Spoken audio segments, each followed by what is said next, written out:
नमस्कार दोस्तों, आप सभी विद्यार्थियों का एक बार फिर से स्वागत है एनसीईआरटी एजुकेशन लैब में। तो आज का टॉपिक है दोस्तों JAC model question paper set 2। Term 2 है दोस्तों।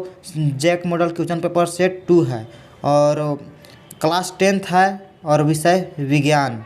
तो चलिए इस वीडियो को स्टार्ट करते हैं। अगर हमारे चैनल पर नए हैं तो चैनल को सब्सक्राइब कर दीजिए और बेल आइकन को भी दबा दीजिए ताकि जब भी हम वीडियो अपलोड करें तो सबसे पहले आपको नोटिफिकेशन मिले। सेक्शन ए है किन्हीं 5 प्रश्नों का उत्तर देना है। 2 नंबर का क्वेश्चन है, 5 गो का आप लोग को आंसर देना है। तो पहला क्वेश्चन है, विद्युत धारा का एसआई मात्रक लिखिए। किसी चालक में विद्युत धारा मापने के लिए किस उपकरण का प्रयोग किया जाता है। आप लोग परीक्षा में इस तरह से उत्तर लिखिएगा, आप लोग को फुल मार्क्स मिलेगा, 1 नंबर भी नहीं कटेगा, जिसे मैं आप लोग को बताया हूँ उत्तर। तो आप लोग पहला क्वेश्चन का उत्तर लिखिएगा। विद्युत धारा का एसआई मात्रक एम्पियर होता है। आप लोग जानते हैं, बहुत ही आसान क्वेश्चन है। विद्युत धारा का एसआई मात्रक एम्पियर होते हैं और विद्युत धारा मापने के लिए ए मीटर का प्रयोग करते हैं। अब है क्वेश्चन नंबर 2 में है प्रतिरोध का एसआई मात्रक लिखें। किसी तार का प्रतिरोध उसकी लंबाई पर निर्भर करता है, हाँ या नहीं। तो उत्तर आप लोग को इस प्रकार से लिखना है। दूसरा का है प्रतिरोध का एसआई मात्रक ओम होता है और यह लंबाई पर भी निर्भर करता है। तो हाँ या नहीं में जवाब देना है, तो आप लोग यहाँ लिख दीजिएगा हाँ। अब क्वेश्चन नंबर 3 है, 2 ऐसे धातुओं का नाम बताइए जिसे आसानी से चाकू से काटा जा सकता है। तो उत्तर है सोडियम और पोटेशियम। सोडियम और पोटेशियम को आसानी से चाकू से काटा जा सकता है। अब है चौथा है CH3COCH3 और C2H4 में कौन कौन से प्रक्रियात्मक समूह उपस्थित है। प्रक्रियात्मक समूह बताना है कि CH3COCH3 में कौन सा प्रक्रियात्मक यानी क्रियात्मक भी इसको बोलते हैं, कौन सा समूह उपस्थित है। तो उत्तर आप लोग को इस प्रकार से लिखना है, CH3COCH3 में कीटोन तथा C2H4 में एल्कीन प्रक्रियात्मक समूह उपस्थित है। तो इस CH3COCH3 में कीटोन प्रक्रियात्मक समूह कीटोन है और C2H4 में एल्कीन है। अब है क्वेश्चन नंबर 5 है जीवाश्म क्या है। तो उत्तर आप लोग को लिखना है, पृथ्वी पर किसी समय जीवित रहने वाले अतीत प्राचीन सजीवों के परिरक्षित अवशेषों या उनके द्वारा चट्टानों में छोड़ी गई छापों को जो पृथ्वी की सतह या चट्टानों की परतों में सुरक्षित पाए जाते हैं उन्हें जीवाश्म कहते हैं। अब है क्वेश्चन नंबर 6 में है वंशानुगत लक्षण से आप क्या समझते हैं। तो वंशानुगत लक्षण का उत्तर आप लोग इस प्रकार से लिखेंगे कि जिन जनकों से पीढ़ी दर पीढ़ी नियंत्रित होने वाले लक्षण को वंशानुगत लक्षण कहते हैं। जैसे कि आपके जनक में जो भी लक्षण होंगे वो लक्षण आप में भी है तो वो वंशानुगत लक्षण होगा। क्वेश्चन नंबर 7 है, एक खाद्य श्रृंखला का उदाहरण दें। तो इसका उत्तर हो जाएगा घास, टीडा, मेढक, सांप, बाज। घास को टीडा खाएगा, टीडा को मेढक खाएगा और मेढक को सांप खाएगा और सांप को बाज खाएगा। ये सभी मिलकर एक खाद्य श्रृंखला का निर्माण करते हैं। अब है सेक्शन बी में है किन्हीं 5 प्रश्नों को उत्तर दीजिए। 3 नंबर का है, 5 को प्रश्न का उत्तर आप लोग को देना है। तो क्वेश्चन नंबर 8 है, ओम का नियम बताएं। इस नियम के आधार पर विभवांतर तथा विद्युत धारा में संबंध लिखिए और प्रतिरोध को परिभाषित करें। तो 8वां क्वेश्चन में पहले पूछा है ओम का नियम। तो इसका आंसर आप लोग इस प्रकार से लिखेंगे, एक विद्युत परिपथ में विद्युत के तार के 2 सिरों के बीच विभवांतर उसमें प्रवाहित होने वाले विद्युत धारा के समानुपाती होता है, परंतु तार का ताप समान रहना चाहिए। इसे ओम का नियम कहते हैं। और धारा और विभवांतर में संबंध भी पूछा था, तो इसका आंसर हो जाएगा, यदि किसी चालक के दोनों सिरों के बीच विभवांतर 1 वोल्ट है तथा उसमें 1 एम्पियर विद्युत धारा प्रवाहित होती है तब उस चालक का प्रतिरोध R बराबर 1 ओम होता है। यही संबंध है। और पूछा था प्रतिरोध का परिभाषा। तो विद्युत धारा के मार्ग में पदार्थ द्वारा उत्पन्न होने वाले अवरोध को प्रतिरोध कहते हैं। अब है क्वेश्चन नंबर 9 में है चुंबकीय क्षेत्र रेखाएं क्या है और चुंबकीय क्षेत्र रेखाओं के दो गुण लिखिए। तो उत्तर आप लोग इस प्रकार से लिखेंगे, वह रेखाएं जिनके अनुदिश लौह चूर्ण स्वयं संरक्षित होता है चुंबकीय क्षेत्र रेखाओं का निरूपण करता है। और इसका दो गुण भी लिखना है। चुंबकीय क्षेत्र रेखाएं का दो गुण निम्न है। पहला है, दो क्षेत्र रेखाएं कभी भी एक दूसरे को प्रतिच्छेद नहीं करती है। और दूसरा गुण है, चुंबकीय क्षेत्र रेखाएं बंद वक्र होती है। अब है 10वां क्वेश्चन। 10वां में है, संक्षारण किसे कहते हैं, इससे सुरक्षा की उपाय बताएं। संक्षारण किसे कहते हैं और इसकी सुरक्षा का उपाय भी बताना है। तो इसका उत्तर आप लोग इस प्रकार से लिखेंगे, जब धातुओं को वायुमंडल के संपर्क में रखा जाता है तो वायुमंडल में उपस्थित गैसें तथा नमी के उपस्थिति से धातु में धीरे धीरे जंग लगने लगता है, इसे संक्षारण कहते हैं। इसे रोकने का उपाय निम्न है। पहला, धातु पर पेंट चढ़ाकर, और दूसरा ग्रीस का उपयोग करके, और तीसरा आप लोग लिख सकते हैं तेल लगाकर। और बहुत सारे ऐसे उपाय आप लोग अपने से भी लिख सकते हैं। तो संक्षार, जब कोई धातु को, जैसे कि मान लीजिए कि आप किसी वातावरण में लोहा को रख दिए तो उसमें जंग लगने लगता है, देखते हैं चींटी लगने लगता है, उसी को कहते हैं संक्षारण। अब है 11, क्वेश्चन 11 है, संतृप्त और असंतृप्त हाइड्रोकार्बन में अंतर स्पष्ट करें। तो उत्तर आप लोग इस प्रकार से लिखेंगे, संतृप्त और असंतृप्त हाइड्रोकार्बन। तो पहला अंतर है, संतृप्त हाइड्रोकार्बन अधिक अस्थायी होते हैं और असंतृप्त हाइड्रोकार्बन कम अस्थायी होते हैं। और दूसरा है, संतृप्त हाइड्रोकार्बन कम क्रियाशील होता है और असंतृप्त हाइड्रोकार्बन अधिक क्रियाशील होता है। और तीसरा है, एकल आबंध द्वारा जुड़े होते हैं संतृप्त हाइड्रोकार्बन, और असंतृप्त हाइड्रोकार्बन द्वि या त्रि आबंध द्वारा जुड़े होते हैं। अब है क्वेश्चन नंबर 12 यानी कि 12, जैव आवर्धन क्या है। तो जैव आवर्धन का परिभाषा लिखना है। तो इस प्रकार से आप लोग लिख सकते हैं, खाद्य श्रृंखला में एक अवस्था से दूसरी अवस्था में जाते हुए किसी रासायनिक अस्थायी पदार्थ या तत्व की सांद्रता में वृद्धि को जैव आवर्धन कहते हैं। जैसे कि मान लीजिए कि आप ककड़ी लिए और ककड़ी आप लगाए हैं और उसमें कीड़ा लग रहा है, उसमें कीटनाशक दवा का प्रयोग कर दिए, तो कीटनाशक दवा वो ककड़ी में संचित हो जाता है और उस ककड़ी को बकरी खा गई। मान लीजिए ककड़ी को खराब हो गया, ककड़ी खराब हो गया, बकरी खा गई, और बकरी को शेर खा गया। तो वो सभी, वो जो आपका जो कीटनाशक दवा था वो सभी ये शेर में भी चल गया। इसकी वृद्धि को कहते हैं जैव आवर्धन। अब है 13 क्वेश्चन। 13 में है, एक पारितंत्र में ऊर्जा के प्रवाह का चित्र बनाइए। तो आप लोग स्क्रीन पर देख सकते हैं, एनसीईआरटी का ये उदाहरण है।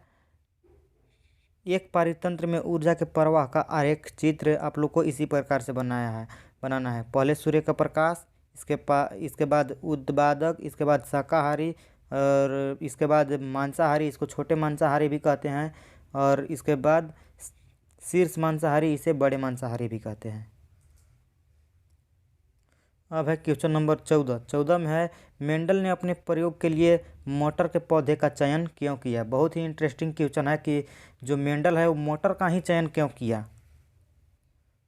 तो आप लोग को उत्तर इस प्रकार से लिखना है कि मेंडल ने अपने प्रयोग के लिए मटर के पौधे का चुनाव इसलिए किया क्योंकि मटर का पौधा आसानी से उपलब्ध हो जाता है। मटर आप लोग देखते हैं, मटर सभी जगह पाया जाता है, यह एक साल में कई बार उगाया जा सकता था।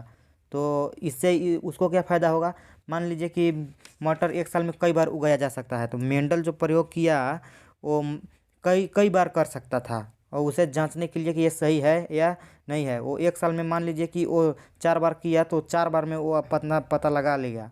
और इनके पुष्प के आकार बड़े होते हैं, तो इनका पुष्प का आकार भी बड़ा होता है। मटर के पौधे का पुष्प का आकार बड़ा होता है और अधिक परागण क्षमता भी होता है, और इनमें परागण की आसानी से किया जा सकता है। इसमें परागण जो होता है, परागण विधि इसमें आसानी से किया जा सकता था, और मटर के पौधे आसानी से बड़े हो जाते थे और इनका अध्ययन करना भी अत्यधिक सरल था। यही कारण है कि मेंडल ने अपने प्रयोग में मटर के पौधे को चुनाव किया था।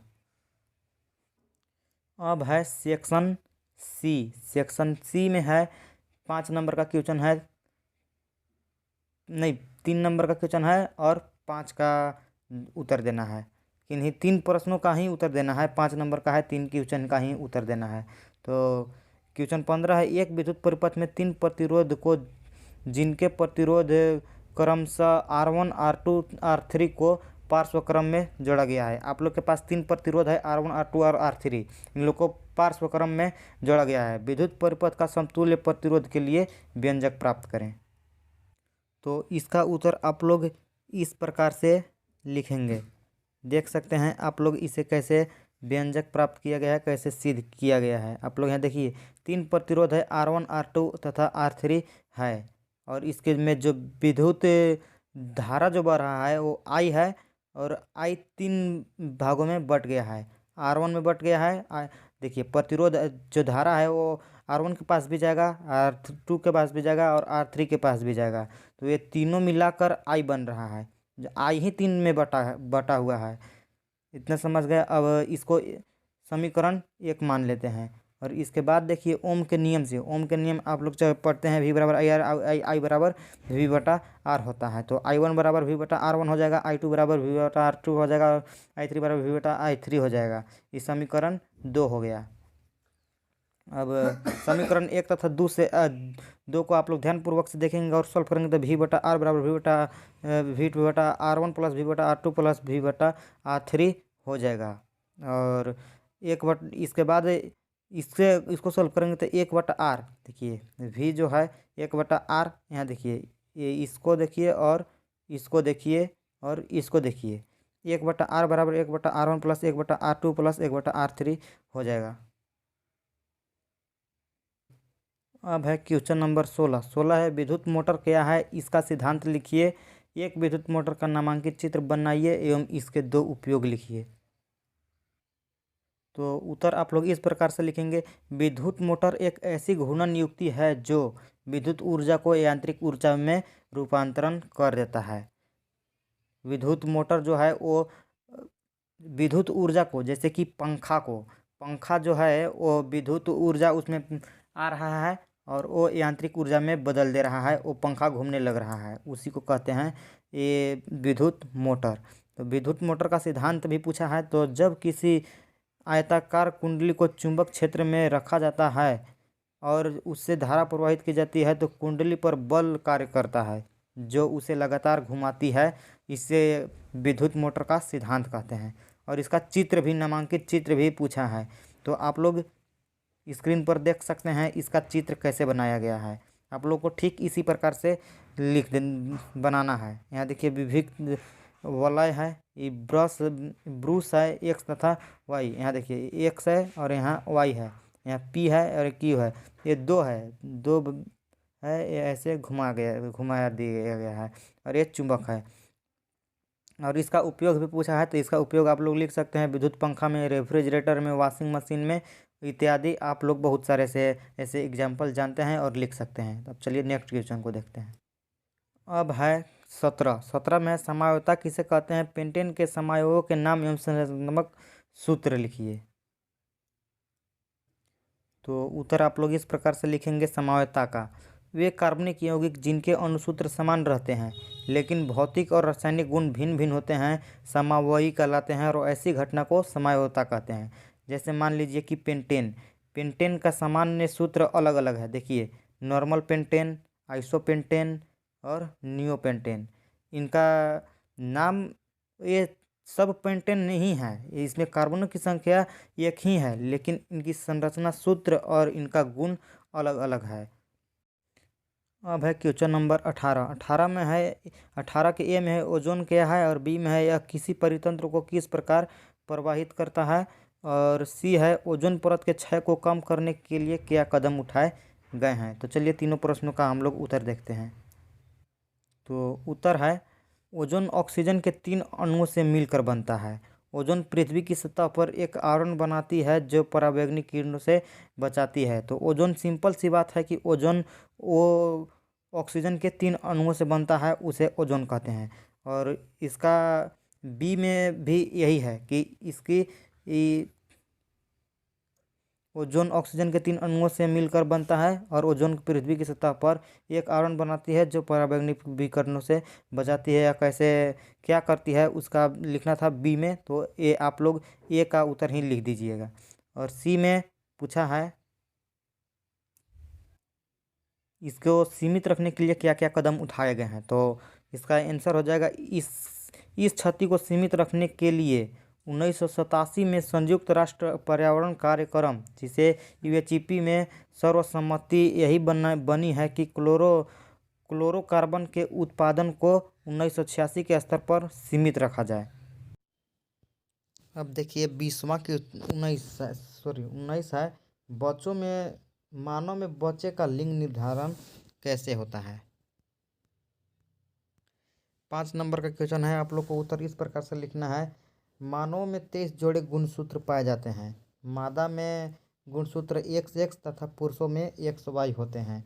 मादा से X गुणसूत्र और पुरुष से भी X गुणसूत्र प्राप्त होता है तो लड़की होता है, और मादा से X तथा पुरुष से Y गुणसूत्र प्राप्त होता है तो लड़का होता है। अर्थात बच्चे का लिंग निर्धारण इस बात पर निर्भर करता है कि उसे पिता से किस प्रकार का गुणसूत्र प्राप्त हुआ है।